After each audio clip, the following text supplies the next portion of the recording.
12 dagar í þjóðaratkvæðagreiðslu framhald aðildarviðræðna við Evrópusambandið. Verðbólga ógnar kjarasamningum og almennum markaði og margir búast við að Seðlabankinn hækki vexti, ekki á morgun heldur hinn. Silfrið verður helgað atvinnulífinu og stærstu spurningunum sem fyrirtækinu og launafólki í landinu að velta fyrir sér fyrir þessa þjóðaratkvæðagreiðslu og hvort og þó hvernig kjarasamningarnir geti lifað haustið af. Svo kemur Guðni T.H. Jóhannesson, fyrrverandi forseti Íslands og sagnfræðingur hingað í viðtal á eftir. Við ætlum að tala um landhelgismálið og fullveldi þjóðarinnar.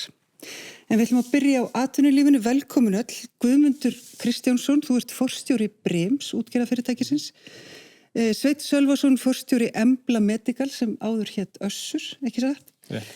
Halla Gunnarsdóttir, formaður VAFR stéttarfélags og Bjarni Benediktsson, framkvæmdastjóri Samtaka atvinnulífsins. Velkomin öll sömul. Takk. Sko, mér langaði til að byrja á að tala um þjóðaratkvæðagreiðsluna. Kannski spyrja þig, Halla, ertu ánægð með þá stefnu sem umræðan hefur tekið í sumar? Svona taka umræðina. Mér finnst umræðan bara ágætt sko í allavega svona í grillveislunum og út af meðal fólk, svona svolítið erfiðari og samfélagsmiðlum.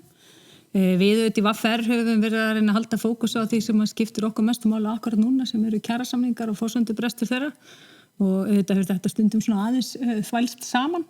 En mér finnst þessi umræða bara mörguleiti ágætt. Ég skil alveg þá sem eru þreyttir sko og svona, þetta eru upprópanir og annað slíkt, en þetta er bara stór og mikilvæg umræða. Akkurat, hvað segir þú, Bjarni? Jú, ég meina, hvenær getur maður verið ánæður með umræðina eða ekki ánæður? Ég veit ekki hvaða væntingar maður kannski hafði. Að hluta til snýst samtala það hvað verið að kjósa og alveg fram á þennan dag verið að reyna á báða bóa sko að halda því að fólki að þetta snúist þetta og hitt. Ég tek undir með Höllu. Þetta veruleikinn okkar í dag. Það er að samtalið á sér að hluta til stað á samfélagsmiðlum sem er svona dálítið líklegt til þess að valda skautun og þar fljúga oft fyrir svona stór orð og það er kannski helst það sem að fólk getur orðið þreytt á, en ég skal alveg viðurkenna það. Ég hef verið í boðum og bara mjög nýlega þar sem að menn segja vinsamlegast ekki ræða þetta mál. Hvað segir þú, Guðmundur? Hvernig finnst þér stemmingi fyrir? Mér finnst svona líka svolítið vetur ef veðrið fór að vera betra, svona sindi bara sumars. Og það sem ég hef verið, það hefur verið svona nokkuð líflegar umræður þetta en ekki, ég hef eiginlega ekkert verið á svona samfélagsmiðlum, þannig að ég hef bara verið alveg rólegur í þessu. En það verður gaman að sjá svona, núna síðustu metrana sérstaklega hefur verið talið. Já, en þú, hvað segir þú, Sveinn? Já, ég tek undir þetta, mér finnst umræðan bara hafa verið ágætt. Viðhorfið miðast bara við hvaða sjónarhól fólk með á þetta mál og þetta er stór spurning fyrir okkur Íslendinga og mikilvægt í lýðræðissamfélagi við eigum skilvirk samskipti kost og galla, þannig að ég held að umræðan sé bara fín heilt yfir. Já, gott að heyra. Bjarni, þið fenguð Gallup til að kanna afstöðu stjórnenda fyrirtækjana í landinu til aðildar að Evrópusambandinu og þetta voru býsna afgerandi niðurstöður. 66% aðildarfyrirtækja eru andvíg því að Ísland gangi í Evrópusambandið, 22% eru hlynnti. Þetta er reyndar ekki rétt að myndi sem ég ætla að sýna. 12% taka ekki afstöðu, en við sjáum, já, ef við köllum fram hérna myndina aftur, já, sko þá er þetta skipting svarana eftir greinum. Meirihluti svarenda í öllum geirum leggjast gegn aðild en andstæðan minnst hjá tækni og hugverkageiranum. Það eru 48% andvíg og 38% hlynd. Það er þarna efsta línan, þetta er svolítið smátt hjá okkur. Sjávarútvegurinn er hins vegar neikvæðastur. 91% eru neikvæð og 5% eru jákvæð. Hvaða skýringar hafið þið á þessu bara heilt yfir? Af hverju eru fyrirtækin í landinu neikvæð gagnvart Evrópusambandinu? Sko, mér finnst nú mikilvægt að það komi líka fram að svona könnun hefur áður verið gerð. Hún var gerð til dæmis 2023 og í fyrra 2025 og það sem við sjáum er að það er semst vaxandi andstæða við aðild að Evrópusambandinu. Almennt held ég að það megi tengja það við það að að það hafi gengið svona þokkalega hjá okkur og menn sjá ekki þörfina fyrir stóru breytinguna. En við spurðum líka megin ástæður þess að fyrirtækin gáfu upp afstöðu sína og það voru fullveldismál og það þá bara að við stjórnum okkar innanlandsmálum sjálf og séum ekki að gefa eftir af fullveldinu og deila því með öðrum, heldur höldum utanum til dæmis náttúruauðlindir og stýrum því á okkar eigin forsendum og af okkar eigin ramleik. Höldum því hér heima hjá löggjafarvaldinu. Það eru svona þættir sem koma inn. Sumir hafa spurt sig en einu sinni var atvinnulífið jákvæðara og þá þetta verið að vísa í það sem átti við hérna fyrir 15 árum síðan. Og ég held að það hafi kannski þá mjög litast af því að þá vorum við að koma út úr meiri háttar efnahagslegu áfalli. Og það var verið að leita lausna og menn voru opnari og jákvæðari en við erum ekki að koma út úr neinu slíku áfalli núna. Akkurat. Sko, aðal spurningin í könnuninni, hún þessi, ert þú hlynntur eða andvígur því að Ísland gangi í Evrópusambandið? En núna í þjóðaratkvæðagreiðslunni eftir 12 daga þá verður spurt hvort Ísland eigi að hefja á ný aðildarviðræður við Evrópusambandið. Þannig að þetta er ekki sama spurningi. Spurðu þið líka að spurningunni sem kemur fram í þjóðaratkvæðagreiðslunni? Nei, við sáum ekki ástæðu til þess að gera það sérstaklega. Hvers vegna ekki?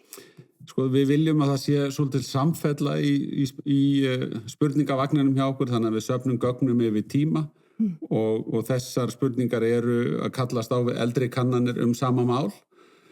Við greiðum ekki atkvæði fyrir hönd samtakana, þetta gera bara einstaklingar í þessu landi og ekki fyrirtækin.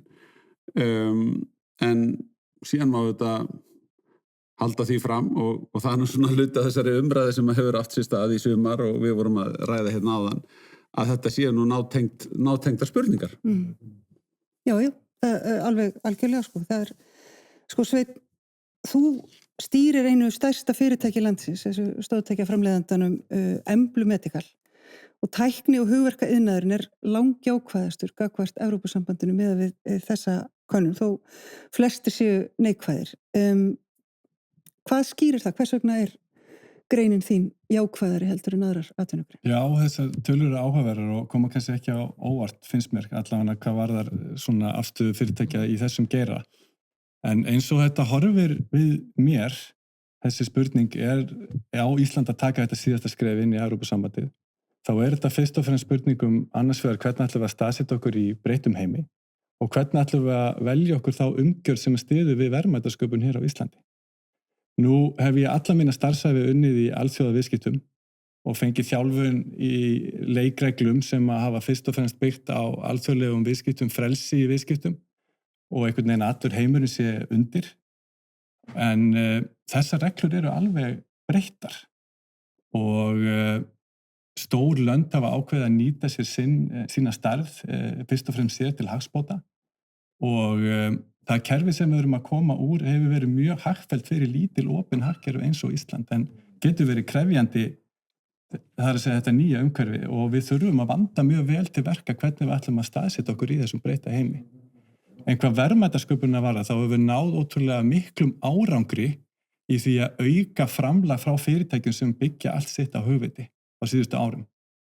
Og við náðum þeim merkilega áfanga nú fyrir á árinu, held ég færi rétt með að þessi hluti kerfisins fór fram úr sjávarútvegi hvað framlag var það til útflutningsverðmæta og þetta að gerast það því að við höfum markvisst farið í það að byggja upp betri umgjörð fyrir þessi fyrirtæki hér á Íslandi og Bjarni tók nú þátt í því meðal annars að setja á laggirna hvatakerfi fyrir rannsóknir og þróun og þetta hefur bara skilað sér í miklum árangri og þetta og það miklu meira sem við getum gert hér.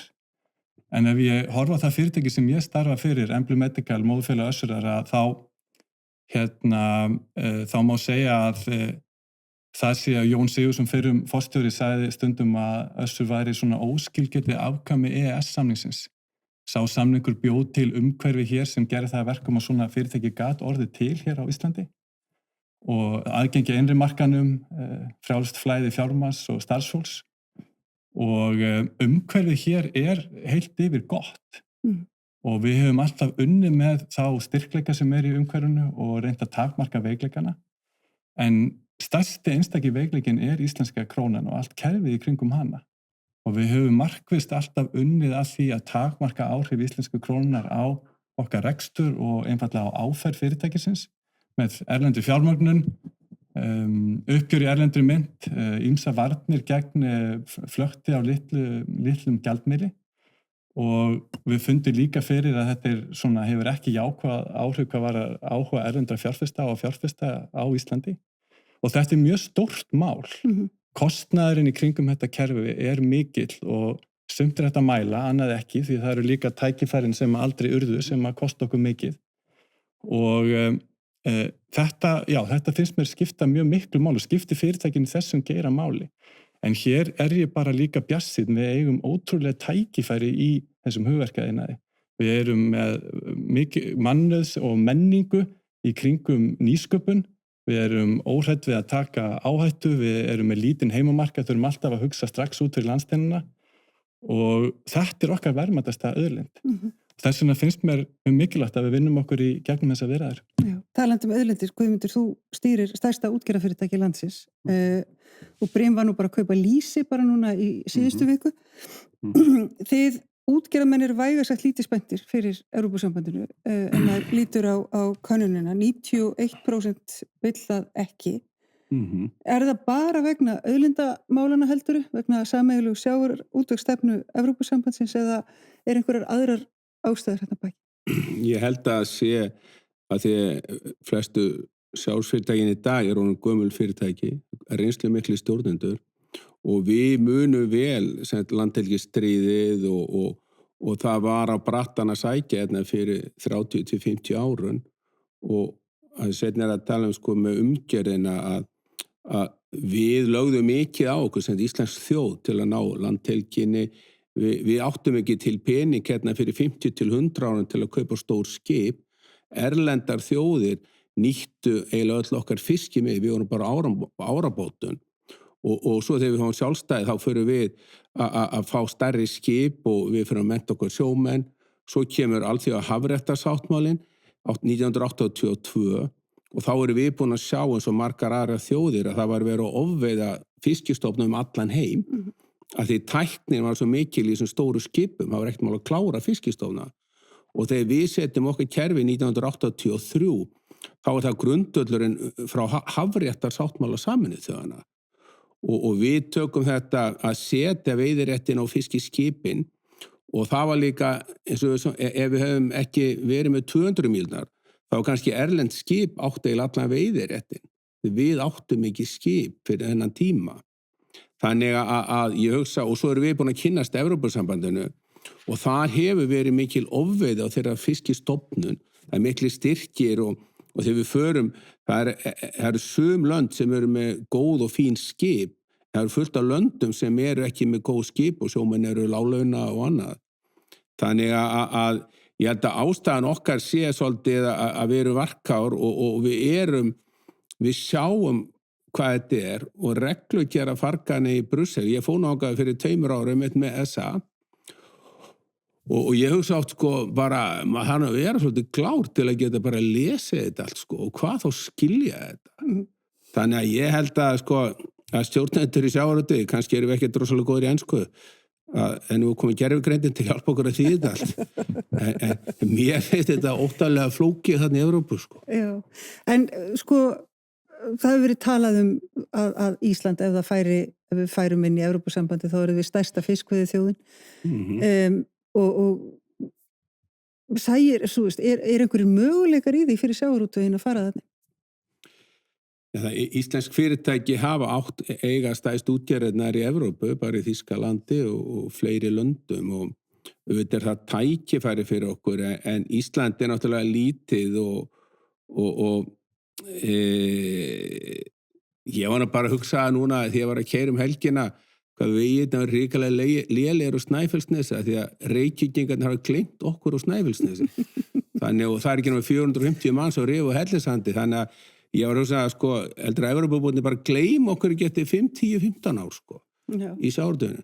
Ég held að sé ekki mikil eftirspurn eftir okkur í Evrópu Ég held ekki. En værum við langstærsta fiskveiðiþjóðin? Kannski hlutfallslega sem hlutfalla hagkerfi? Nei, ég held að bara... Við erum ekkert stærri í tonnum, heldur en stóra þjóður úti. Já, við veiðum oft uppi yfir 1.000.000 tonn og stundum meira. Við veiðum býsna mörg tonn, þetta bara Brim veiði meira en Þýskaland. Þetta er stóra land, sko. Holland og Danir eru stórir. Já, þeir eru með svona bræðslufisk, sko. Hollendingarnir stundar líka allan heim og þeir eru með svona kerfi, það getur verið með holdingfélög út allt. Þannig að en það er svolítið, maður þekkir nú Evrópubúana að þeir vilja viðskipti en það halda allir vel sitt land. Þetta eru svona þjóðernissinnar út alla Evrópu. Já, en getur verið að afstæða ykkar til krónunar skýra einhverju leyti þennan mun á skoðunum Geirars? Ég veit það nú ekki, við gerum nú allir, öll stóri fyrirtækin gerum upp í mynt, sko, evrunni. Ég hef nú aldrei verið hrættur við að taka upp evru í þetta, eða ég sagði nú stundum, hef oft sagt að akkur tengju ekki íslensku króna bara við dönsku króna, því Grænlandi með danska krónu, Færa með danska krónu, okkar lög byggja svolítið frá Danmörku og danska króna er tengd evrunni. Þannig að það var svo allan að fyrsta skrefið og tildulega einfalt að þetta gera á morgun. Já. En hvað segir þú, Sveinn? Heldur að afstæðandi krónunar sé ráðandi? Ég held að það sé mjög stórt mál. Þessi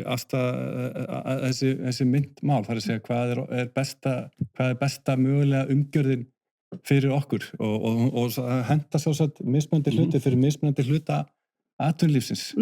Og aftur ef ég fer í þann geira sem ég starfa í að þá hefur þetta ekki reynst okkur vel, en á endanum er þetta bara val. Að vera með sjálfstæða peningamálastefnu er val umgjörð sem hefur kost og galla. Krónan er ekkert ómöguleg, en hún hefur bara kost og galla og hendar misvel fyrir mismunandi atvinnugreinar. Og það val sem við veljum að taka hvað þessi gjaldmiðlamál varðar, það verður bara að byggja á einhverju framtíðarsýn hvernig við ætlum að skapa hér verðmæti. Og það er svona stóra málið í þessu. Akkurat. Halla, Alþýðusambandið hefur ekki gefið út afstöðu sína til þess hvort þjóðin eigi að hefja á ný aðildarviðræður við Evrópusambandið. En þetta er náttúrulega stórt mál fyrir alþýðulandsins. Hvaða kosti og galla sérðu á því að við færum aftur í aðildarviðræður? Já, ég held að sko, ef ég horfði bara inn í mitt félag VFR, þá eru mjög skipta skoðanir. Félagið í rauninni algjörlega sko, það alveg niður bara jafn stóru hlutar sem eru með og á móti og svo svona ákveðin hópur sem auðvitað ákveðin.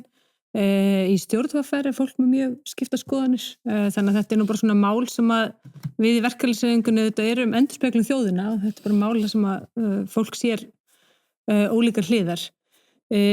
Mér finnst fólk að nálgast þetta út frá ólíkum áttum, þú getur nálgast þetta út frá, hér er mikið verið að tala viðskipti, út frá yfirráðum yfir auðlindum, út frá gildum og alþjóðasamvinnu.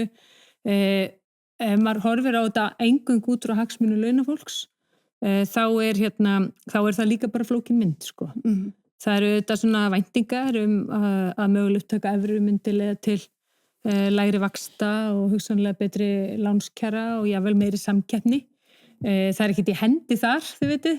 Við myndum alveg eftir að sjá hvernig það þróaðist. Hinbógin eru þetta líka ótti við að missa svona þetta forræði yfir peningastefnu og þetta bara og hvernig við myndum þá taka út sjokk, hvort að atvinnuleysi gæti aukist, hvort að við myndum feta þá braut sem að margir hafa fetað í Evrópu að svona veikja verkalýðshreyfinguna sem að kemur svo aftur niður á lífskjörum venjulegs fólks eða hvort að hvernig þá við stöndum vörðum það.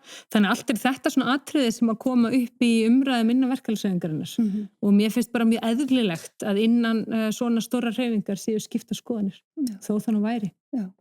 Hvað með samtöku atvinnulífsins? Hafið þið tekið afstöðu?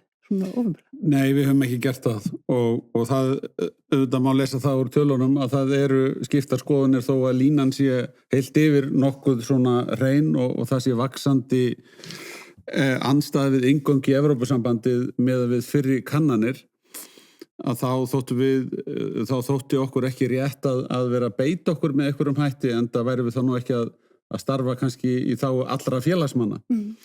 En við viljum hins vegar að það liggi fyrir hvar svona hugur félagsmanna liggur almennt og það er að þeirri ástæðu sem að þessar kannanir hafi gegnum tíðina verið gerðar eins og gert var í sumar. Við höfum síðan bara þegar við getum reynt að leggja eitthvað málefnalegt til málana. Það er auðvitað á sér stað mikil umræða, af hverju eru hlutirnir svona eða hinsegin, hvað getur verið kostir og hvað getur verið gallar, menn reyna að koma með svona málefnalega innlegg og halda staðreyndum til haga til þess að dýpka umræðuna. Það er nóg kannski af svona innihaldslausum fullyrðingum finnst manni oft á tíðum á netinu, en við höfum ekki verið mjög virk í þessari þáttöku. Nei. Sko, þetta er náttúrulega ekki bara spurning um Ísland eitt og sér, heldur líka bara stöðu okkar á meðal þjóða heims. Kjósendur þurfa líka að velta fyrir sér einhvern veginn stöðun í heimsmálum og slíku. Sko Bjarni, þú ert náttúrulega líka bara fyrir ekki, ég segja, þú ert náttúrulega líka fyrir þetta forsætisráðherra og utanríkisráðherra þjóðarinnar. Kannastu það? Er eitthvað, sko, þessar blikur á lofti í utanríkismálum, er það eitthvað sem þið finnst að hafa áhrif, eða sem þetta eigi að hafa áhrif á ákvarðanir fólks í þessu máli? Já, sko, kannski bara byrja þar að mér finnst að Evrópumálin eigi ekki að vera, við höfum ekki að nálgast þetta eins og einhverju trúarbrögð, heldur einmitt sem hagsmunamat. Og já, að sjálfsögðu þegar það eru væringar og breytingar, einhver flekaskil, sko, við erum að nálgast einhverju svona meiri háttar, sko, hvað við segja, hreyfingar á flekaskilunum, að þá þurfum við að gá að okkar hagsmunum. Stundum finnst mér umræðan þetta mál sveiflast á milli þess að við höfum valkostunum að fara í Evrópusambandið að vera bara ekki tengd Evrópu, en við erum semst með EES-samningin, þetta millistykki sem að tryggir okkur aðganga innri markanum, og það er þessi stóra breyta, og hagsmunamatið eins og ég hef alltaf viljað nálgast að snýst það hvort að samningurinn þjóni ennþá með fullnægjandi hætti þeim hagsmunum sem við höfum að verja. Hann hefur sannarlega reynst þjóðinni mjög heiladrúgur, reynst mjög vel á sinn þátt í því, sú samningsgerð, að hér hefur okkur gengið vel. Við skulum ekki gleyma því hvar við stöndum svona í samfélagi þjóðana. Við erum í lífskjörum að mælast, sko, meðal fremstu þjóða og á marga mikilvæga aðra mælikvarða sem að hafa ekki bara með kaupmátt launa eða eitthvað slíkt að gera, heldur bara almennt heilbrigði, aðgengi heilbrigðisþjónustu, öryggi, menntun, og það er margt fleira sem stendur svo vel hér. Og til þess að viðhalda þessu, þá hefur þessi samningur þjónað mikilvægu hlutverki, og þannig að í mínum huga þá snýst þetta bara það hvort að EES-samningurinn sé fullnægjandi áfram eða ekki, eða hvort að fólk vilji meina að það verði meira unnið eða hagsmunum okkar betur komið fyrir með fullri aðild að Evrópusambandinu. Það snýst þetta í mínum huga. Akkurat. Ég meina, þið rekið stór fyrirtæki og eru vanir að velta fyrir ykkur ekki bara innlendum málum, heldur líka náttúrulega bara þessum breytingum og hreyfingum á alþjóðasviðinu. Ég meina, eins og þú nefndir, ég meina, Guðmundur, er þetta eitthvað, eru þessar umbreytingar, þetta hernaðarbrölt og yfirlýsingar Trumps varandi Grænland og annað slíkt, er þetta eitthvað sem kemur inn í, já? Þetta hefur ekki dangrað mig. Ég er nú í Grænlandi líka og Grænlendingarnir voru aðeins stressaðar á tímabili, en ég held að mér hefur oft fundist núna að íslensk, sko, stjórnmál eða þessi leiða ríkisstjórnina, að þegar maður rekar stórt fyrirtæki, mér finnst Brimir að stórt fyrirtæki, en við erum kannski með innlenda kostnað upp á 30 milljarða. Ríkissjóður er ekkert annað en félag sem við eigum, hann veltið 1700-1800 milljarða. Þannig að við þurfum alltaf að passa kostnað og reka okkar félag, og mér hefur fundist núna, svona, eftir ég komin í stjórn SA og fór svona að læra þessum, ég kalla þetta svona kristalskúluna í íslensku efnahagslífi, hvað gerist hjá ASÍ og SA, svona bak við tjöldin, og mér hefur fundist þess að fittin í herbygginu sérunlega ríkissjóður, að því hann sprengir allt upp, og Bjarni kannski getur skýrt akkur að ég býð spenntur eftir að svitast með honum hérna í vetur, út af því að mér hefur fundist þessi ríkissjóður svolítið svona skríti fyrirtæki. En hvað með, að því að við erum að ræða utanríkismálum, hvar staðsetur okkur í öryggismálum? Öryggismálum, erum við ekki bara með fína samninga Amerikana? Er ekki bara, ég held að þeir sé ekki að fara að gefa okkur upp á bátinn, er ekki að fjárfesta á Keflavíkurflugvelli og ég treysti nú konunum miklu betur en þessum Evrópubúum. Bjarni er nú eini maðurinn við borðið sem hefur talað við Trump í síma, var það ekki rétt? Já. Meina, hvað, getum við treyst á Bandaríkin? Sko, það hefur auðvitað eitt og annað gerst sem sagt síðasta árið og rúmlega það sem að hefur aukið athygli okkar heimshluta. Bæði allt varðandi Grænland og síðan auðvitað átökin í Úkraínu og þar með talið sko norður höfin eru þá komin aftur í fókus og ágætt að rifja það upp sko einmitt herstöðin í Keflavík var lokað vegna þess að Bandaríkjamenn mátu svo að við værum á eins konar friðarsvæði eða lágspennu svæði og það var engin ástæða til þess að vera með svona mikla viðveru. Ótrúlega mikið breyst á skömmum tíma. En stóra spurningin er þessi sem að þú ert svona aðeins að í að hefur svo mikið gerst að við eigum að fara að efast tvíhliða varnarsamningi við Bandaríkin? Ég tel ekki sko. Nei. En þurfum við að vera vakandi? Já, við þurfum að sjálfsögða að halda vök okkar og síðan er þetta spurning hvers konar varnar eða öryggistryggingar myndu fylgja því að vera í Evrópusambandinu. Ég held að það hafi dálítið verið, allavega mínum mati hafi verið blásið upp og sett aðeins í of stórt samhengi miðað við það fyrir hvað Evrópusambandi stendur í þeim málaflokki. NATO-aðildin og tvíhliða varnarsamningurinn eru ennþá þessar grunnstoðir. En það þarf að fylgjast vel með og það þarf að átta sig á hagsmunum og hvernig þeir geta hort við í breytanlegu umhverfi. Ertu sammála þessu Sveinn? Já, sko, ég fæ að koma aðeins inn á til dæmis þessar breytingar varandi þessi tollamál til dæmis. Við erum mjög góða innsýn í það, hvernig það hefur breyst í þessu alþjóðlega umhverfi og við fundið það bara í okkar rekstri, hvernig samkeppnishæfni fyrirtækja getur bara breyst og landa getur breyst yfir nóttu. Og þar þurfum við að vera, held ég, raunsæ þegar kemur að því hvernig, sko, hver er okkar staða í þessu nýja umhverfi bara út frá einfallega stærð. Og þetta er bara raunverulegt mál og við finnum og þetta er ótrúleg breyting í því umhverfi, þessu alþjóðlega umhverfi sem við vinnum í og þetta er hluti af þessari Evrópusambandsumræðu, er okkur betur borgið innan eða utan tollabandalags sem dæmi. Þetta er eitthvað sem við þurfum að vinna okkur í gegnum og eins og Bjarni orðaði þetta bara vel á hana, þetta er hagsmunamat, þeir eru valkostir umgjörð, bæði aftur, hvernig þetta var staðsetja okkur í breyttu alþjóðlegu umhverfi og hvernig ætlum við að staðsetja hvaða umgjörð viljum við hafa hér sem styður við verðmætasköpun. Þetta eru valkostinir. Ég tek alveg undir það, en varnar og öryggismál eru eitt og alþjóða viðskiptasamningar eru annað. Vissulega. Og það sem að menn hafa svona verið að viðra sem áhyggjur er það hversu lítið Evrópusambandi er að vaksa í samanburði við önnur heimsvæði. Það er líka áhyggjefni sem við þarf að taka með í reikningin. Já. Við þurfum aðeins að skipta gír af því að mér langar til að tala líka við ykkur bara ástandið á vinnumarkanum. Forsendu ákvæði kjarasamningana, þau eru brostin og allar líkur á að Seðlabankinn hækki vexti núna á miðvikudaginn eða margir telja þessu líkur á því. Halla stjórn VR sendi frá sér ályktun núna fyrir helgi þar sem þið segið óhjákvæmilegt að segja upp kjarasamningnum fyrir árið 2020, sem voru sett í 2024, nema lausna með að samtal við stjórnvöld og samtök atvinnulífsins beri árangur. Hvað þarf að gerast til þess að kjarasamningarnir haldi? Já, við höfum náttúrulega verið alveg skýr með það að þegar var lagt í þessa vegferð og þessi samningar undirritaðir, þá undirgekkst launafólk lágar launahækkanir undir verðbólgu í von að verðbólga færi niður og stýrivextur leið. Og þetta er í aðdraganda hinna svona miklu snjóhengju þegar fjöldi heimila misti fasta vexti á óverðtryggðum lánum og vaxtagreiðslur heimila kannski tvöfölduðust. Þannig að það var svona svo veruleiki sem var verið að reyna að vinna inn í. Og þessar forsendur eru náttúrulega brostnar, bæði varðandi verðbólguviðmið og síðan auðvitað bara stýrivaxtastigið og raunvaxtastigið sem við höfum búið við alla þessa kjarasamninga eða gildistíma þessara kjarasamninga.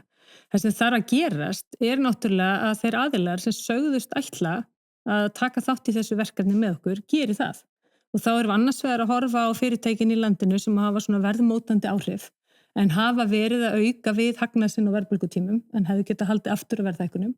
Og síðan erum við að horfa á ríki og sveitafélög sem að sögðust ætla að halda aftur á gjaldskrárhækkunum, sérstaklega hvað varðar viðkvæma hópa og barnafólk, en hafa gert hið öfuga. Bara núna í sumar voru komugjöld í heilsugæslunni tvöfölduð og búin til nýgjöld. Í fyrra þá hækkuðu sko veitur ekki gjaldskrárnar sínar einu sinni, heldur 3 svar. Og allt þetta samanlagt hefur rosalega áhrif á verðbólguna, auk náttúrulega hins augljósa sem eru húsnæðismálin. Þannig að það bara, við lítum svo á að við höfum ekki setið öll árum og við þurfum að hafa eitthvað í hendi að það sé áformað útgildistíma þessara samninga þeir að halda og svo þetta þarf að fá fram einhverja leiðréttingu fyrir fólk sem hefur verið að taka á sig launahækkanir undir verðbólgu og taka á sig þjónustuskerðingu í leikskólum og grunnkerfum og aukna greiðslur. Bjarni, ríkisstjórnin hefur gefið það út að þið verðið eiginlega að finna út úr þessu saman og náttúrulega ekki að leggja til ófjármagnaðan björgunarpakka að þessu sinni. Hvað eru þið til í að leggja af mörkum til þess að kjarasamningarnir haldi? Sko, við viljum horfa á markmiðin sem að voru að baki þessum kjarasamningum sem að þetta í grunni snúðust kaupmátt. Bólgu tengingin inn í kjarasamningin vegna þess eins og hallar að rekja að það voru áhyggjur á því að verðbólgan geti étið upp kaupmáttin sem að fólst í launahækkununum sem var samið. Þannig að ég held að við höfum gert rétt með því að fara á stað í vinnu núna fyrir í sumar með því að greina það þá bara hvernig hafa hinnir ólíku hópar komið út í því umhverfi sem að við höfum lifað við frá gerð kjarasamningana. Af því að við vitum að laun hafa hækkað langt umfram það sem samið var og verðbólgan jú hærri, en hvernig þá niðurstaðan af öllu þessu sem að gengi hefur á frá því að samningarnir tóku gildi. Og nú ekki komnar endanlega niðurstöður úr þessum útreikningum, en við höfum verið að vinna saman að því að greina þetta. Og að því marki sem ég hef séð einhverja niðurstöður, að þá hefur hún ekki komið illa út fyrir launþegahreyfinguna, fyrir hinna ólíku hópa. Ef við horfum á þetta frá sjónarhorni fyrirtækjana, þá verðbólgan hærri, það ekki kostur fyrir fyrirtækin, vextir eru hærri sem þýðir meiri fjármagnskostnaðar fyrir fyrirtækin, verðbólgu horfurnar eru verri sem að eykur óvissu og kostnað af fjármagni og launin eru hærri heldur en að sami, þannig að launakostnaðar fyrirtækina hefur líka farið upp. Það ekkert í hinu ytra umhverfi sem betra fyrir fyrirtækin, það líka fyrir fyrirtækin eins og hallar að rekja fyrir launþegana, þá þetta vonbrigði. Og það sérstaklega finnst mér að vera vonbrigði að við sáum verðbólguna á svona hægri niðurleið og við vorum komin vel undir 4% fyrir 1 ári síðan, en síðan hefur þetta farið á verri veg og að hluta til það heima tilbúin vandi. Við ekki að kalla eftir stórum aðgerðapakka frá ríkisstjórninni ef það eitthvað sem við höfum svona aðalega verið að vara við, þá það þessar sjálfvirku útgjaldahækkanir, en menn hafa ekki hlustað á aðvörunar orðverðna þess. Það einfaldlega of mikið að útgjöldin hjá hinu opinbera, og ég á bæði við ríki og sveitafélög, séu á sjálfstýringu. Og það veldur of mikilli þenslu og hárri spennu í samfélaginu. Já, sko, nú vantar náttúrulega fulltrúa ríkisvaldsins hérna í þennan panel, en endar þetta ekki bara svona? Þið bendið bæði á ríki? Ég skal koma í punktin í þetta. Já. Að það sem ég búin að læra núna síðustu árum, það ekki hægt að ná niður verðbólgu nema ríkisvaldi koma að þessu og þeir sem vilja vera ráðherrar á hverjum tíma, þeir verða að koma, þeir ekki til tæki og tól til að ná verðbólgunni niður nema ríkissjóður kemur að þessu. Ríkissjóður langstærsta fyrirtæki á markaðunum og þau ætla að spila frítt þess að hallar að benda á, þeir hækka og hækka gjöldin, það engin hagræðing. Ef við varum, okkar fyrirtæki að vera harnar á dalnum, þá myndum við hagræði, við myndum farið okkar fólki hvernig endurskipuleggju ferla. Núna alltaf nýjir sko ráðherrar og þeir setja sig ekkert inn í málið. Svo komaði bara og bulla eitthvað og það ekki hægt að ná, eins og hann sagði sem var ríkissáttasemjari, það smáhópar sem geta sett allt í steik á Íslandi, það ekki nokkuð staðar á öðru Norðurlandi. Já. En það þarf að laga lög fyrir þetta. Ég heldur reyndar að sé mikilvægt að nálgast ekki ríkissjóð eins og fyrirtæki því að það er einmitt, ríkissjóður virkar allt öðru sig. Hann er fyrirtæki, hann er með kennitölu. Hann er nefnilega ekki fyrirtæki og virkar allt öðru sig og hefur allt öðru sig áhrif á gangverk efnahagslífsins. En mér langar að segja varðandi kaupmáttin, forsenda kjarasamninga var ekki að launahækkanir sumra yrðu yfir verðbólgu. Forsenda kjarasamninga var að verðbólga færi niður og svo stóðu vonir til þess að stýrivextir færi niður á leið. Og það eru hinnar eiginlegu forsendur og það er ekki hægt að skrifa þær einhvern veginn eftir á. Og við erum ekki að semja bara fyrir suma, fyrir suma hópa. Við erum að semja fyrir alla og fólk sem að tók laun samkvæmt kjarasamningum er að fá lægri launahækkanir heldur en hækkanir hafa orðið á verðlagi. Og það er bara alvarleg staða. Síðan er það auðvitað hitt sem er stóra málið sem er vaxtakostnaður og það er bara ofboðslegur baggi sem ákveðnir hópar samfélagsins bera á meðan aðrir eru algjörlega í vari og það er þessir hópar sem að við erum að tala fólk með húsnæðisskuldir, leigjendur og mikið náttúrulega yngra fólk og barnafólk og þessir hópar er það sem við höfum verið að reyna að horfa inn í. Svo langar mig aðeins að segja með ófjármagnaða björgunarpakkan. Ég tek undir með Bjarna, það er enginn að biðja einhvern björgunarpakka. Við höfum verið að kalla eftir því að ríkisstjórnin og sveitarfélögin virði skuldbindingar sem gagnvart gildandi kjarasamningum. Þetta eru gildandi kjarasamningar. Það er ekki verið að tala einhverja nýja kjarasamningar sem þau einhvern veginn að koma inn í. Það væri bara önnur umræða. Það verið að segja, virðiði skuldbindingar eitthvað gagnvart þessum kjarasamningum og þau hafa ekki gert það. Bara örstutt í lokin við þurfum að fara að... Ég ætla bara að segja, verkefni er auðvitað hið sama í dag eins og það var þegar kjarasamningarnir voru gerðir. Við verðum að halda áfram að taka ákvarðanir sem styðja við lækkun verðbólgunnar og lækkun vaxta. Það er stóra verkefni, það er sameiginlegt hagsmunamál heimilana, fyrirtækjana, reyndar líka hins opinbera. Og núna þegar að þessi skoðanapunktur kemur upp, þá á þetta að vera í algjörum forgrunni, að taka ákvarðanir núna sem að styðja við það.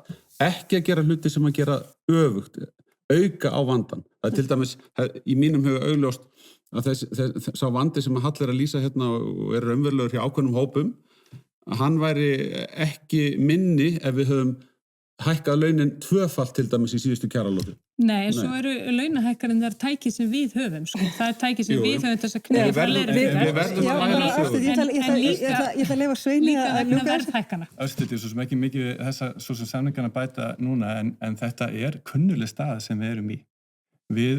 Það fyrirtæki sem ég starfa hjá, við greiðum laun í öllum helstu löndum, stærstu löndum í Evrópu og það er einhvern veginn hvergi sömu átök þessi mál eins og virtast okkur hér á Íslandi.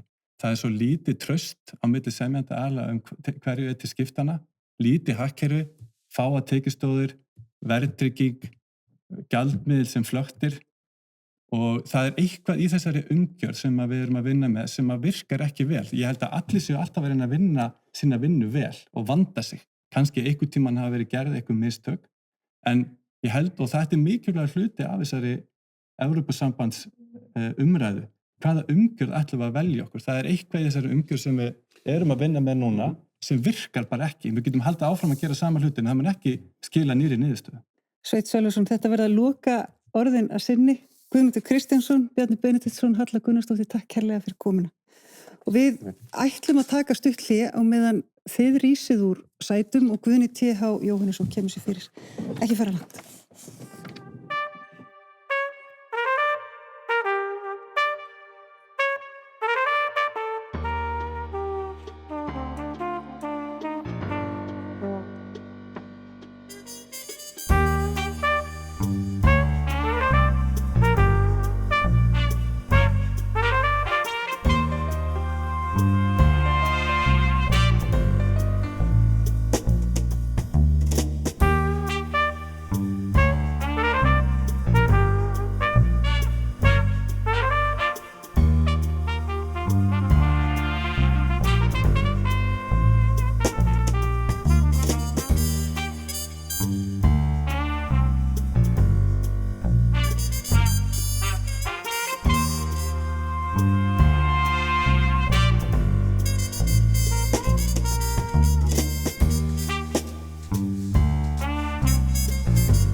Velkomin aftur og velkomin Guðni T.H. Jóhannesson, fyrrverandi forseti Íslands.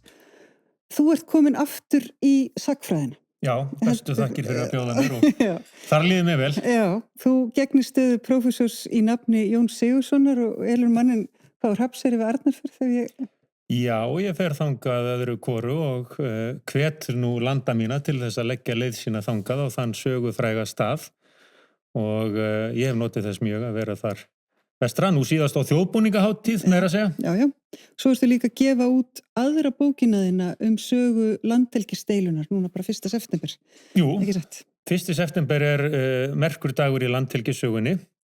Það gerðist tvisvar í henni að við færðum út fiskveiðilögsöguna á þeim degi og sem sé núna þá kemur út rit mitt sem heitir Valdhinna veiku, saga landhelgismálsins 1971-74, tæpar 600 blaðsíður 3 ár, en það líka frá mörgu að segja í þessari sögu sem á jafnvel erindi líka við okkur í dag og þær áskoranir sem við stöndum frammi fyrir núna. Já, einmitt. Það er þjóðaratkvæðagreiðsla samband okkar við umheiminn eftir 12 daga og stór hluti umræðunar, hann snýst fullveldið og auðlindirnar og alveg sérstaklega kannski fiskveiði auðlindina. Hvernig kemur þessi ákvörðun sem við erum að taka núna eftir 12 daga, hvernig kemur hún inn í þína rannsóknir á þorskastríðunum? Hvaða lærdóm getum við dregið af þeirri sögu? Við semjum ekki við Breta, við sigurum þá. Þetta slagorð heyrðist fyrst í byrjun september 58. Þá höfum við nýverið, bara í byrjun mánaðarins, 1. sept, fært lögsöguna, fiskveiðilögsöguna út í 12 mílur og Bretar brugðust við með því að senda flota hennar hátignar á miðin.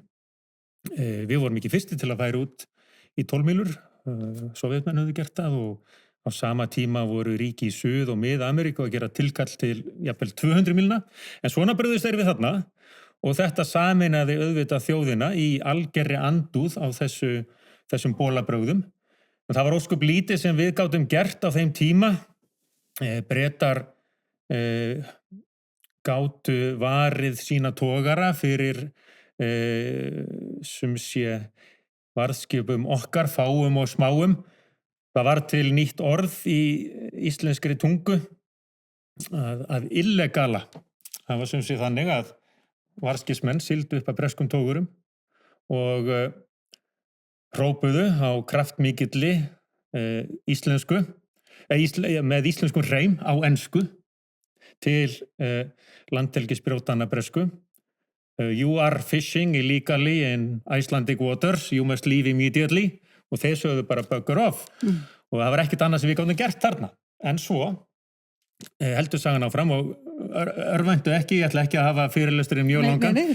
En sum sé, þarna höfðu Bretar sitt fram meira og minna á miðunum, en hafréttur var að þróast okkur í vil og Bretar sáu að þeir gátu ekki varist eða barist á móti tímans þunga nið. Þannig að 3 árum síðar, þá sömdu þeir, en þeir sömdu við íslensk stjórnvöld, þá var önnur ríkisstjórn komið til valda, stjórnin sem farið út var vinstri stjórn, hægri stjórn tekin við það, mið-hægri stjórn, sjálfstæðisflokkur og alþýðuflokkur og það er samið við Breta. Bretar fallast á 12 mílna lögsöguna með ákveðinum umþóttunar tíma og íslensk stjórnvöld fallast á það skilyrði að rísi ágreiningur á ný megi skjóta honum til alþjóðadómstólsins í Haag. Að alþjóðalög verði okkar skjól í hörðum heimi. Það var nú aldeilis uppi fótur og fit á þingi og í samfélaginu öllu þegar þetta varð niðurstaðan. Lúðvík Jósefsson, sem nú kannski að öðrum ólestuðum stærsti stjórnmálamadurinn í allri þessari sögu, leiðtogi sósíalista og alþýðubandalagsmanna, hann þrumaði yfir þingheim. Þessi svikasamningur sem hér hefur verið að gera, hann mun aldrei standa lengur en svo ríkisstjórn sem nú situr. Leið og hún fyrir að völdum, þá fellur þessi samningur úr gildi. Þannig virkar það nú ekki í alþjóða heimi. En svo var það eiginlega raunin. Því að 72 kemur aftur vinstri stjórn til valda, fært út í 50 sjómílur og Bretar segja þá, hvað með samningin? Og nýja stjórnin segir, já, við gerðum ekki þennan samning. Okay. Og sem sé, Þetta vil ég líka nefna til þess að hnykkja á því að í svona okkar sameiginlegu minningum landhelgissöguna, það var gaman að Guðmundur í bréfi skildi minnast á hann áðan, í okkar sameiginlegu minningum landhelgissöguna freistumst við til þess að teikna upp þá mynd að við höfum alltaf verið sameinuð og alltaf unnið fulla sigra. En svo var ekki alveg raunin. Lokatakmarkið náðist 1976 eftir hörð átökum 200 mílna útfærslu höfðum við fullan sigur. En alltaf átök, alltaf málamiðlanir og alltaf það þróun hafréttar sem skiptir sköpum fyrir okkur. Fyrir nú utan hernaðar mikilvægi Íslands þar sem bandaríkjamenn bentu kurteislega á það í London að það gengi ekki að láta deilur fisk stefna aðild Íslands að NATO í voða. Heldur að ef að bandaríkjamenn hefði ekki beitt sér, heldur að við hefðum fengið þetta í gegn? Já, þetta ekki þannig að þeir hafi bara skipað Bretum fyrir verkum því að þróun hafréttar var öll á þá lund. Hvers vegna hefst þessi saga eða eftir miðja síðustu öld? Það vegna þess að þá fara bæði bandaríkjamenn og þjóðir Rómönsku Ameríku af stað með sína kröfur. Áratugina þar á undan, þá gátu Íslendingar ekki gert nokkuð skapaðan hlut. Hér voru miklir foringjar, Ólafur Thors hjá Sjálfstæðisflokki, Hermann Jónasson, Framsóknarmaður, og þeir sögðu á þingi berum orðum, við getum ekkert gert því að Bretar ráða lögum og lofum á hafinu. Þannig að þá það alþjóða þróunin sem okkur í vil og við njótum góðs af því. En auðvitað þurfti meira til, það þurfti djörfung og dug gæslumanna sem beittu nú tóðvíraklippum að miklu móð og svo þurfti ákvarðanir hér heima að láta til skara skríða. Það helst í hendur. Ég verð að fá að spyrja þig út í þjóðaratkvæðagreiðsluna. Já, gerðu svo vel. Og ég nefnilega að velta fyrir mér þessir atburðir eða minningar okkar þessa atburði. Já. Heldur að þeir hafi áhrif á það hvernig við hugsa máli núna fyrir þessa þjóðaratkvæðagreiðslu? Alveg hygglust. Við börðumst ekki við Breta til þess eins að leipa þessum og orðið strikað út inn í landhelgin aftur. En þá kannski mjög hafi í huga að Bretar ekki lengur í ESB. En sem sé þá punkturinn sá að þetta var sjálfstæðisbarátta til sjávar. Guðmundur Kjærnested að öðrum ólöstuðum fremstur í flokki skipherra landhelgisgæslunnar, sannkölluð þjóðhetja, sagði mér og sagði öðrum og sagði í sínum endurminningum, hann leit á þetta sem framhald sjálfstæðisbaráttunar og engu logið það. Við urðum til þess að styrkja og efla okkar öfluga samfélag að öðlast full yfirráð yfir auðlindum sjávar. Og það var algerlega augljóst. Svo greindi okkur bara á aðferðir. Við stóðum sundruð saman, eins og ég sagði og segi í bókinni. En þess vegna skipta þessi mál svo miklu máli í öllum umræðum fyrr og síðar og núna hugsanlega aðild að fyrst efnahagsbandalagi Evrópu og svo Evrópubandalaginu og núna Evrópusambandinu. Íslendingar hafa hingað til, og ég hygg að sú verði raunin áfram, vilja tryggja að yfirráð auðlinda sjávar verði ennþá í þeirra höndum. Og þess vegna einmitt, ef við horfum til þessarar þjóðaratkvæðagreiðslu núna og þess sem kann að gerast í framhaldinu, ef niðurstaðan verður nei, þá verður ekkert frekar unnið með hugsanlega aðild að ESB. Ef niðurstaðan verður já, þá það sem sagt lýðræðislegur vilji íslenskra kjósenda að látið verði á það reyna hvernig aðild að Evrópusambandinu kunna verða háttað. Og þá myndi ég ætla að útvegsmál verði mjög ofarlega á baugi, yfirráð yfir auðlindinni og ólíkt því sem gerðist 2009 til 2013 hygg ég að það væri réttast og skynsamlegast að hefja leikinn á málefnum sjávarútvegs fyrst og fremst. Þannig að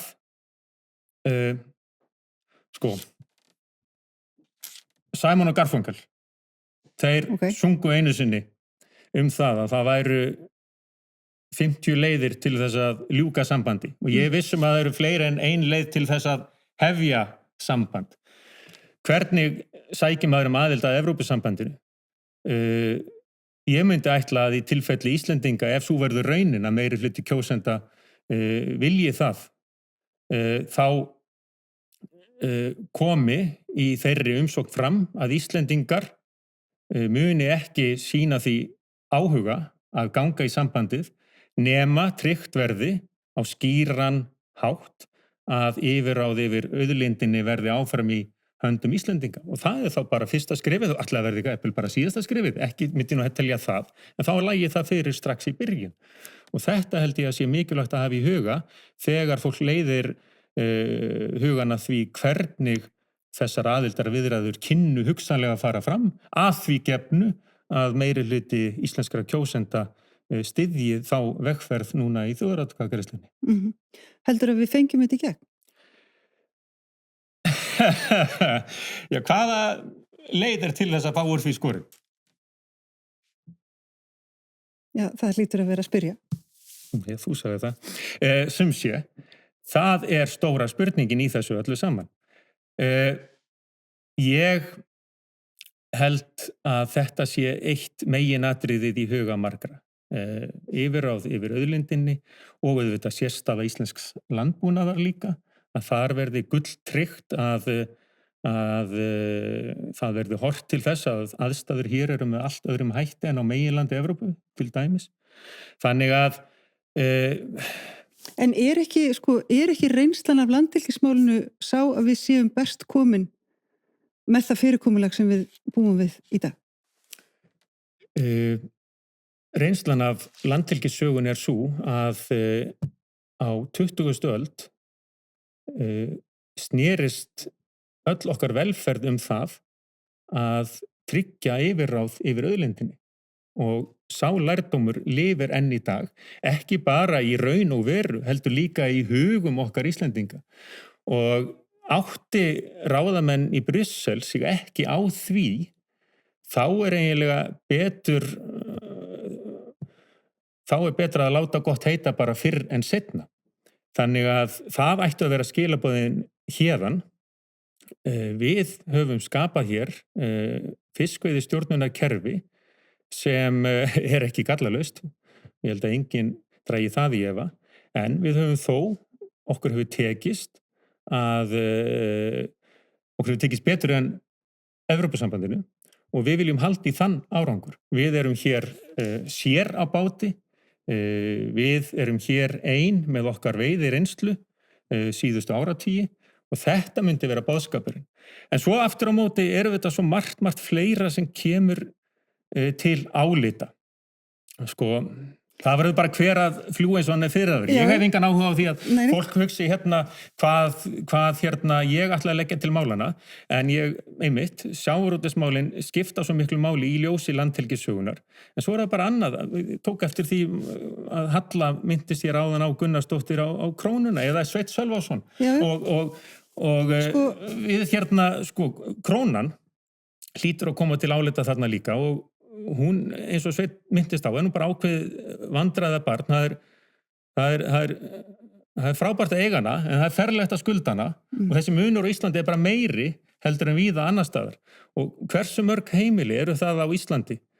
Þar sem fólk hefur setið við eldhúsborðið bara fram á nótt og hugsað, það verðtryggt lán sem eigum að fá núna?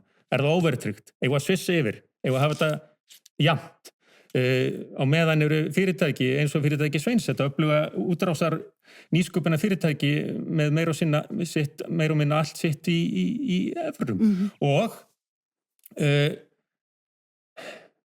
í þessu fjárhættuspili, verðtryggt króna, óverðtryggt, verðtryggt lán, óverðtryggt, þá fólkið í landinu efins, hugsandi, áhyggjufullt yfir því hvor leiðin hendi betur og það eina sem víst í öllu þessu fjárhættuspili þetta, bankinn vinnur alltaf. Já, þetta snýst ekki bara praktíska hluti. Við töluðum hérna áðan fullveldið. Já.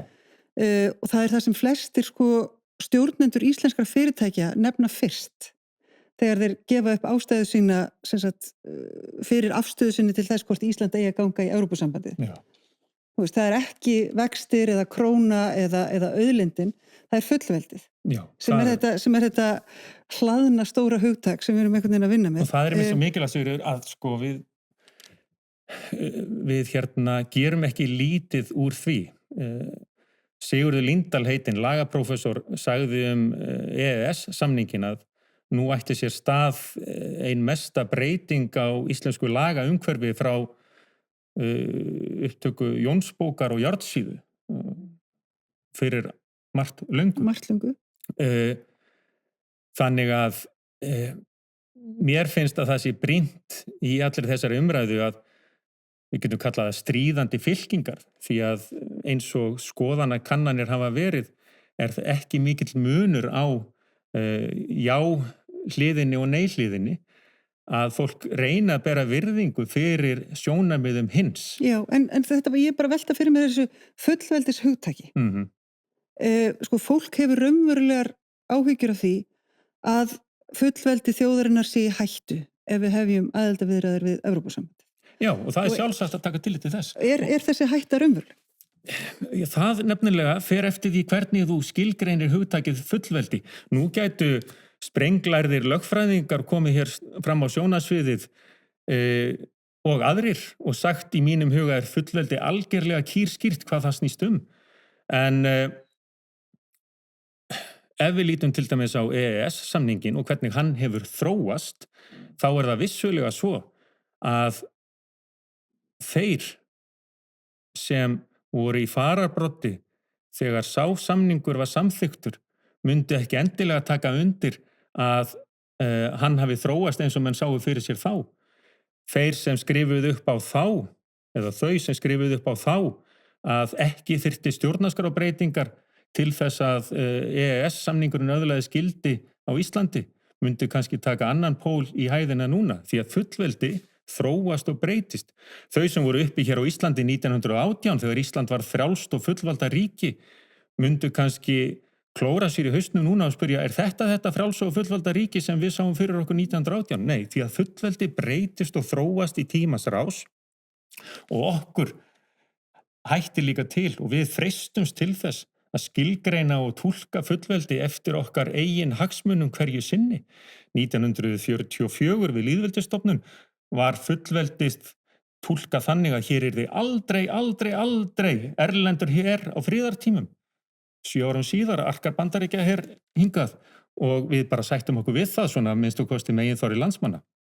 Þannig að túlkanir á fullveldi eru mismunandi og við getum ekki sagt, við Íslendingar, þótt við höfum okkar sýn á fullveldi mörg hver, við getum ekki komið og sagt við Finna, þið eru ekkert fullvalda. Við getum ekki sagt við Spánverja sem hafa staðið upp í hárinu eða spænsk stjórnvald staðið upp í hárinu á bandarískum ráðamönnum. Þið eru ekkert fullvalda. Þannig að ég held að við verðum að taka með í reikningin að þegar við erum andspænis þessari þróun á alþjóðavettvangi þar sem Evrópusambandið er komið til sögunar, að þá getum við ekki skilgreint fullveldi á sama hátt og við gerðum hér fyrr á tíð. Þetta liggur bara í augum uppi. Já. Sko, þorskastríðin og landhelgisdeilan, þau eiga sér stað eftir síðari heimsstyrjöld, þegar svona þetta alþjóðakerfi er að taka á sig mynd og Bandaríkjamenn er að taka á sig þetta hlutverk einhvern veginn verndara hins frjálsa heims. Margir telja þetta 70 ára svona alþjóðakerfi, það er svona hrygt í stóðum þess og þessi jafnvel að riðlast.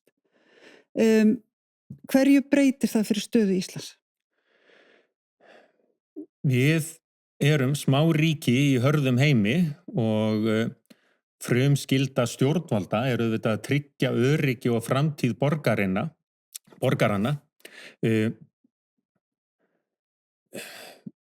Við getum ekki bara haldið í þá von að allt verði alltaf eins og það var.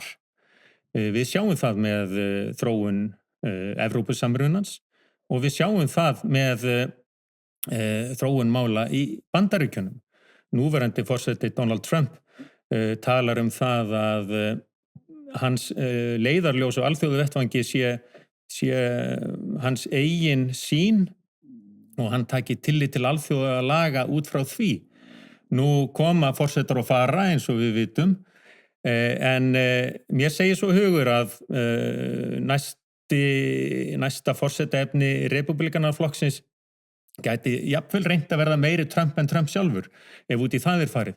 Þannig að hið gamla fyrirkomulag þar sem við gátum gengið að því nokkurn veginn sem vísu hvernig Bandaríkjamenn litu á og túlkuðu varnarsamstarf Íslands og Bandaríkjanna.